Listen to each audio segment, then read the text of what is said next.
vamos a tratar de que sean unos 20 minutos provechosos y que tratemos pues de sacar algunas ideas de lo que corresponde pues a la ecografía de primer trimestre.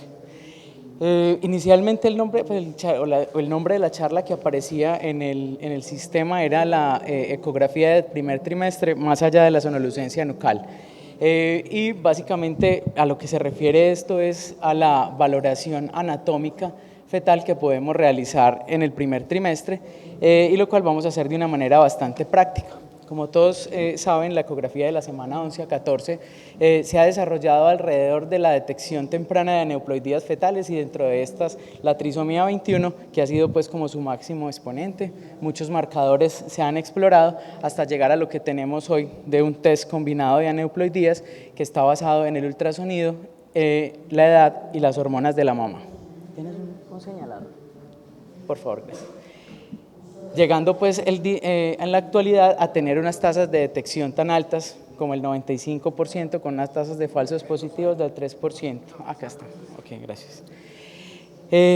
Con la relativamente reciente introducción de las pruebas de DNA en sangre materna, se ha creado una sensación y es que la ecografía de primer trimestre va a desaparecer porque para lo que alrededor de lo que se diseñó que era la detección de la trisomía 21 probablemente vaya a estar reemplazada por estas pruebas, pero finalmente el ultrasonido no ha perdido su importancia en la valoración temprana de la gestación porque, y más que todo en nuestro medio, por la disponibilidad y gracias a que tenemos mejores equipos, un mayor entrenamiento, vamos a poder ver que ya no va a ser una ecografía tanto para detectar las aneuploidías, sino para la detección temprana de malformaciones con beneficios como poder realizar el tratamiento antenatal, como lo hablaba el doctor Reaño hace un momento, el diagnóstico temprano y más en nuestro medio nos va a permitir derivar temprano a estas pacientes o proponer un tipo de terapia, en los casos en que sean susceptibles de interrupción, hacer una interrupción lo más temprana posible o solamente asesorarle y darle una buena información a las pacientes. La ecografía entonces de las 11 a 14 se ha convertido en la ecografía morfológica del primer trimestre, logrando tener una serie de imágenes que nos van a permitir valorar los diferentes órganos en el feto y hacer un diagnóstico temprano de malformaciones. ¿Cuál es la edad óptima en la que podemos hacer esto? Entonces esto ya se ha evaluado y vemos que entre las 11 y las 14 semanas incluso vamos a tener en la mayor parte de los casos, vamos a poder examinar y vamos a poder valorar los diferentes órganos, probablemente alrededor de las 12, 13 semanas es un momento óptimo para hacerlo y como lo vamos a ver más adelante para la detección de la gran parte de las malformaciones. Hay algunos pues esto ya se ha estudiado antes y este es uno de los trabajos de Tony O'Reilly, donde en una serie grande de pacientes se logró detectar hasta el 50% de las malformaciones fetales mayores en el primer trimestre y esto se ha corroborado en varios estudios teniendo más o menos todos la misma tasa de detección, que es alrededor de la mitad de los casos.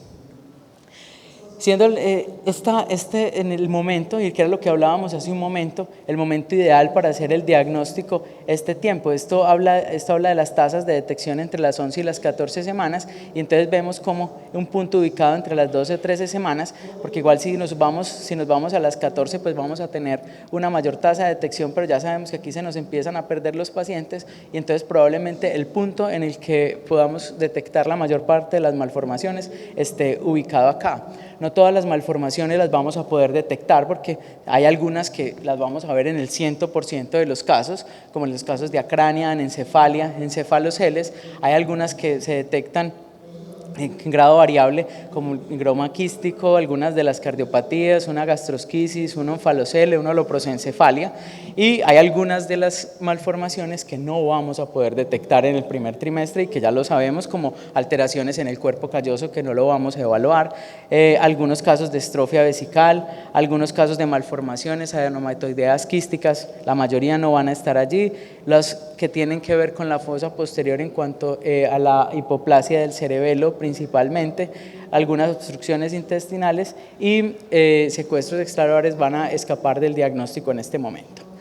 Pero entonces ahora vamos a mirar acá de una manera práctica, o sea, cuál es la estructura, o sea, qué podemos ver en la ecografía de primer trimestre, porque uno, si, o sea, digamos que lo que tiene o lo que está acostumbrado es que en esta época pues vamos a mirar el CRL, vamos a ver si el corazón está latiendo y ya si algo vamos a la translucencia nucal, pero hay muchas estructuras que podemos evaluar para este tiempo y que lo vemos a continuación. La valoración empieza usualmente con un corte axial a nivel del cerebro. Vamos a hacer una evaluación secuencial desde la cabeza hasta los pies. Entonces empezamos con el cráneo. El cráneo vamos a encontrar algunos puntos de referencia anatómicos y que los vamos a desglosar a continuación. Primero que todo, la forma ovalada del cráneo. Los cráneos de estos bebés no son redondos, ¿cierto?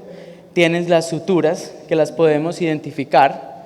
Podemos evaluar esta clásica forma de un cráneo normal y en la que vemos que está conformado por la línea media, que es esta línea amarilla.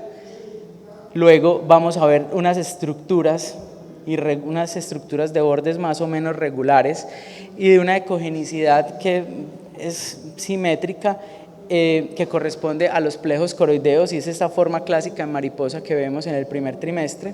Si nos bajamos un poco más, podemos evaluar esta estructura un poco anecoica que hay en el centro que corresponde al tercer ventrículo. Hacia la parte posterior vemos estas dos zonas que corresponden a los pedúnculos cerebrales, que los vemos acá, o sea, todo esto se puede ver.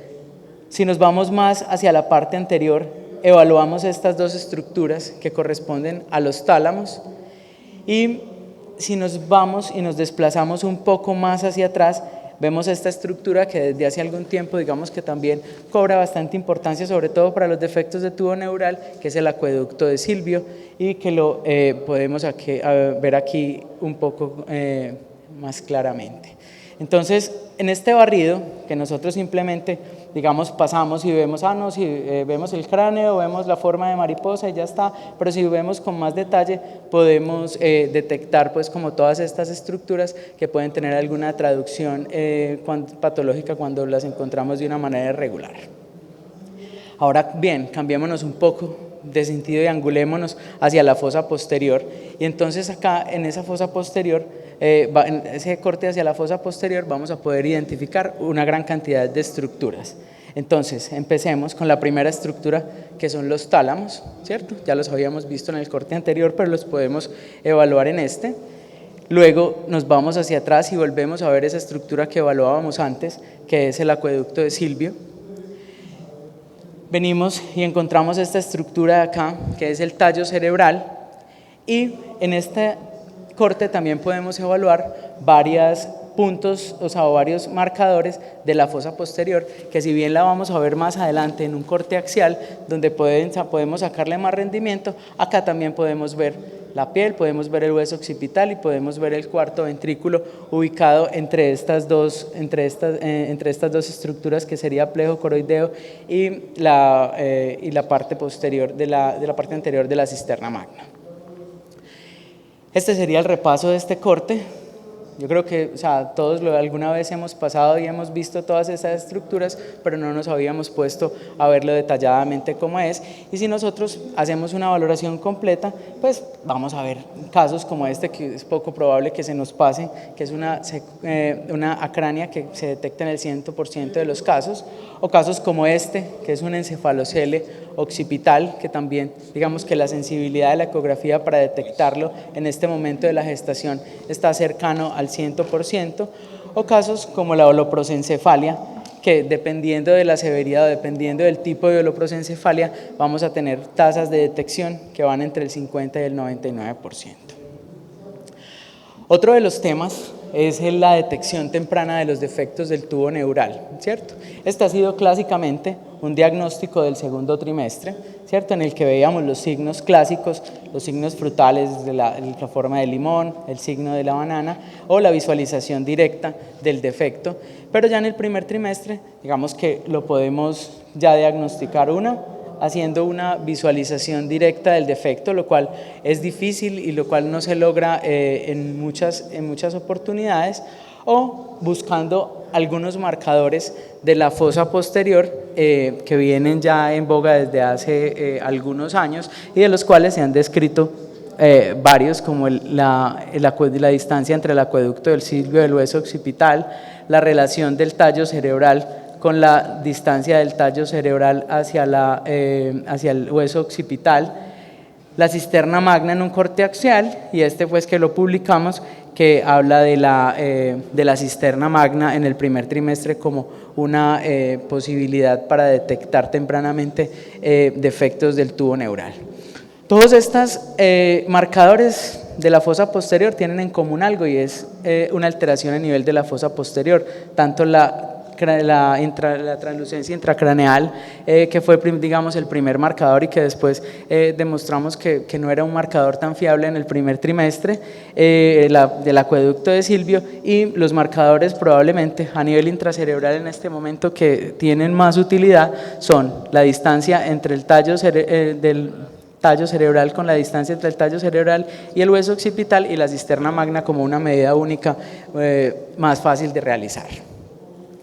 Y se los voy a explicar aquí un momento en estas diapositivas. Yo sé que algunos ya han visto esta charla, pero yo pienso que esta parte, porque esta parte es una parte que casi nadie le pone atención. Todos estamos viendo el hueso nasal, el perfil facial y la translucencia nucal, pero hay algo entre estas dos estructuras que es un complejo bastante importante y que es el complejo de la fosa posterior.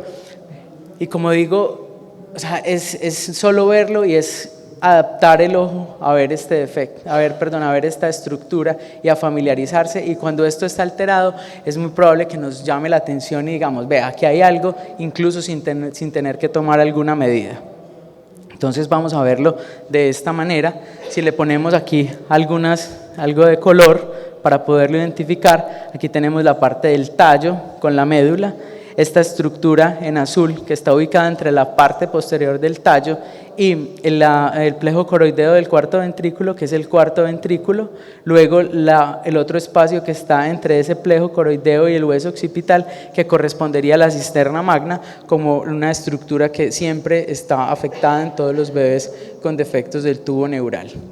Entonces, quiero que tengan en la retina esta imagen y que por favor, no solamente es el hueso nasal y la translucencia, sino que en esta zona vamos a tener unas estructuras con que nos van a brindar la posibilidad de diagnosticar tempranamente defectos del tubo neural y sobre todo este marcador de la cisterna magna de manera aislada es bastante útil, y esta es la explicación básicamente por la que se afecta o por la que se comprime el tubo. Cuando tenemos un defecto en la columna hay un desplazamiento caudal de todo el tallo y de toda la parte posterior, de los elementos posteriores del cerebro, que hacen que esta estructura, que es la cisterna magna, se colapse y cambie su apariencia normal.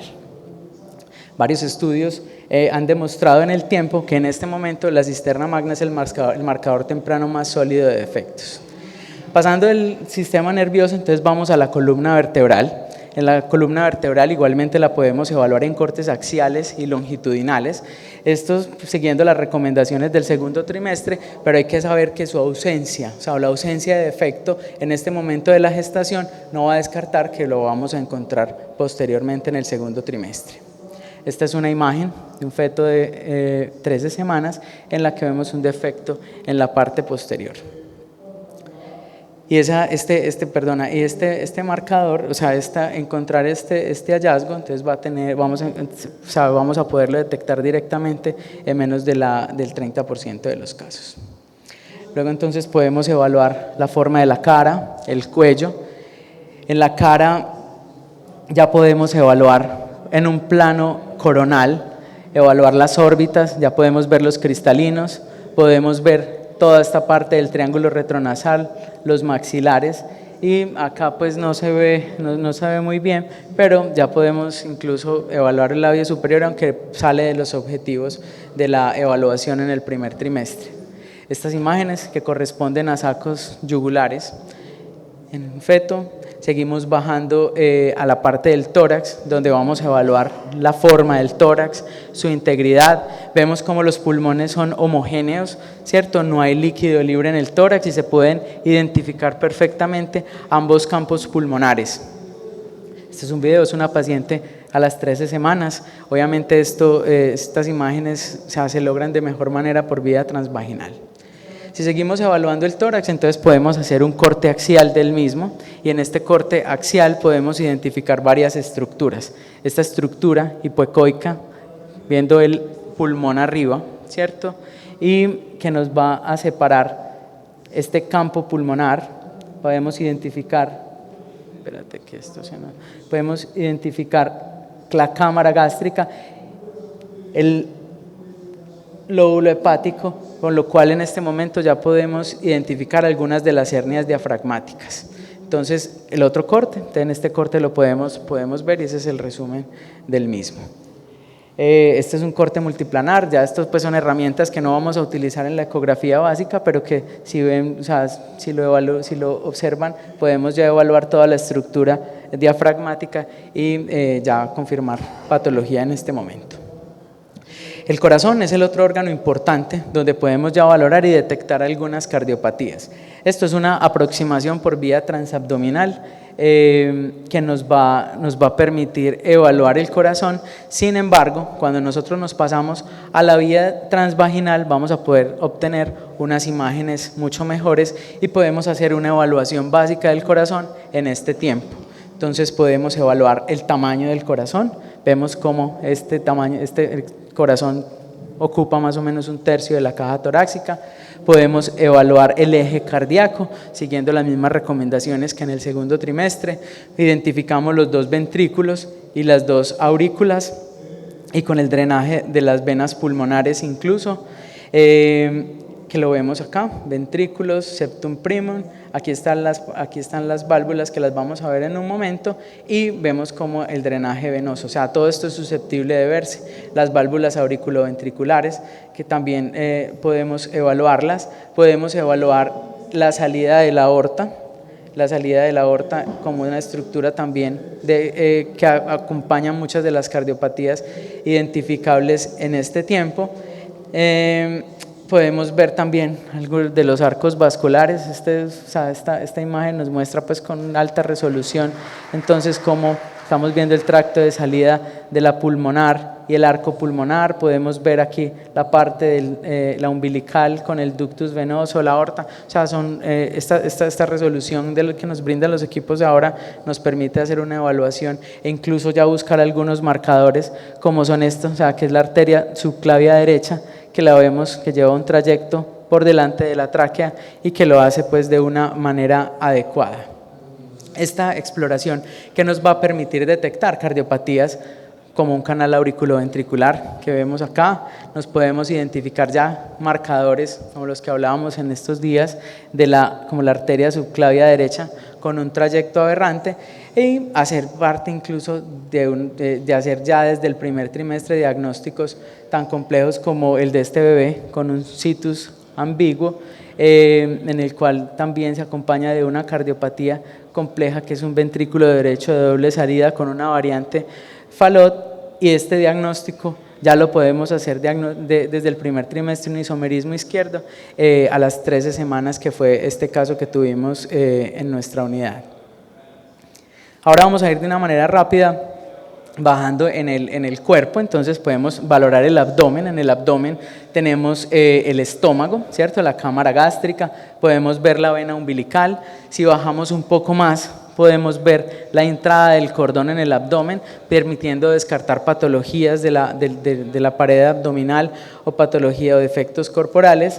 Si bajamos un poco más, encontramos la vejiga y las 2 arterias que rodean la misma, y siguiendo por el tracto genitourinario podemos evaluar incluso la parte de las sombras renales, que se ven como 2 Cs, incluso con las pelvis renales en este tiempo.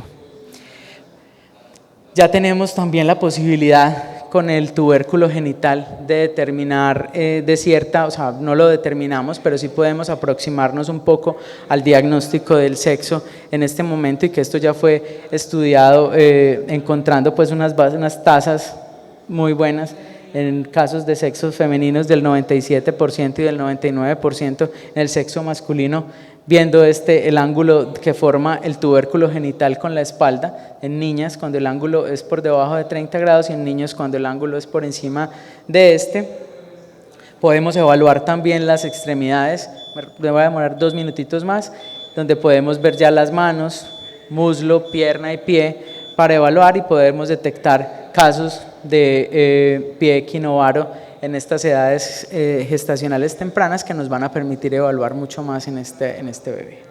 Entonces es así como nosotros, o sea, nosotros no, realmente mucha gente viene planteando desde hace algún tiempo que haya un estudio extendido del primer trimestre. Es un estudio pues más especializado que incluye la valoración de la anatomía en este momento de la gestación y que nos va a permitir hacer una detección de aproximadamente el 50% de todas las malformaciones, y ya cuando hablamos de malformaciones mayores y las reunimos pueda llegar a ser hasta de un 76%. Este es uno de los protocolos que se proponen pues como de valoración y que nada, o sea, es lo que les acabo de decir en imágenes. La valoración de todas estas va a permitir hacer, digamos, la valoración morfológica en una etapa de la gestación donde podamos tener algunos beneficios. Entonces, digamos que podemos concluir que la exploración anatómica hoy debería ser parte de la ecografía de las 11 a 14, idealmente entre la semana 12 a 14. Obviamente esto va a ser una exploración que va a requerir la aproximación por una sonda transvaginal, y que si lo incluyéramos en los programas de tamizaje podemos hacer pues un diagnóstico precoz y hacer una derivación temprana a centros de medicina fetal o a centros de más especialización, donde los pacientes finalmente puedan beneficiarse, ya sea porque tengan una asesoría temprana, ya sea porque puedan interrumpir un embarazo en una etapa precoz de la gestación, o ya sea porque podamos proponer y podamos planear desde una etapa donde es importante la realización de algún tipo de terapia fetal. Muchas gracias. Excelente.